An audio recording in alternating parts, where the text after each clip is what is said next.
Which one of the following statement is incorrect. So first option हमें given है, rolling friction is smaller than sliding friction, limiting value of static friction is directly proportional to normal reaction, frictional force opposes the relative motion, and last option is coefficient of sliding friction has dimension of length। ठीक है, तो हमें 4 option given है, इसमें से बताना है कि इनकरेक्ट ऑप्शन कौन सा है। ठीक है, तो फर्स्ट ऑप्शन की हम बात करते हैं।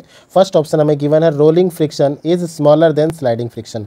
तो ये तो ऑब्वियस है कि जो रोलिंग फ्रिक्शन है ये स्लाइडिंग फ्रिक्शन से लेस होता है। अब इसके बिहाइंड रीज़न ये है कि यहाँ पे जो सरफेस कॉन्टैक्ट में होता है वो बहुत लीस्ट सरफेस कॉन्टैक्ट में होता है देन स्लाइडिंग फ्रिक्शन में। ठीक है, तो यहाँ पर जब सरफेस कम कॉन्टैक्ट में होगा तो ऑब्वियस है कि जो फ्रिक्शन है उसकी वैल्यू भी क्या करेगी, डिक्रीज़ करेगी। इसीलिए किसी भी बॉडी को रोल करना जो है वो ज़्यादा ईजी होता है देन उसको स्लाइड करने से। ठीक है, इसलिए रोलिंग फ्रिक्शन जो है वो स्मॉलर होगा किससे, स्लाइडिंग फ्रिक्शन से।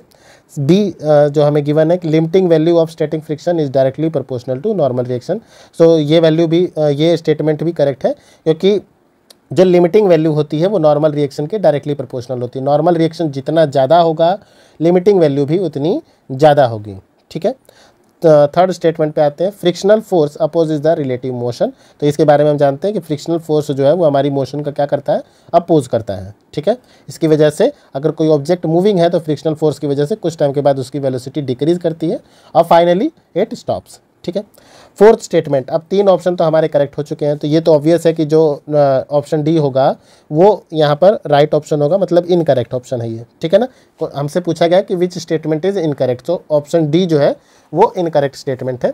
अब देख लेते हैं इसमें क्या बोला है। हमें बोला है coefficient of sliding friction has dimension of length. की कोफिशिएंट ऑफ स्लाइडिंग फ्रिक्शन जो होता है इसका जो डायमेंशन है वो लेंथ के इक्वल होता है। तो हम जानते हैं कि एफ जो है वो इक्वल होता है क्यों, म्यू एन के। म्यू जो है वो है कोफिशिएंट ऑफ स्लाइडिंग फ्रिक्शन, तो एफ म्यू इक्वल टू हो जाएगा एफ अपॉन एन। ठीक है, अब नॉर्मल रिएक्शन और एफ जो है दोनों की जो यूनिट होती है ये न्यूटन ही होती है। ठीक है ना, क्या होती है, न्यूटन ही होती है। तो यहाँ पर म्यू जो है वो कैसी क्वांटिटी हमें मिलेगी, डायमेंशन लेस क्वांटिटी मिलेगी। ठीक है ना, तो ये जो है डायमेंशन लेस क्वांटिटी होती है, ना कि इसका डायमेंशन जो है लेंथ के इक्वल होता है। तो ऑप्शन डी जो है यहाँ पर करेक्ट है।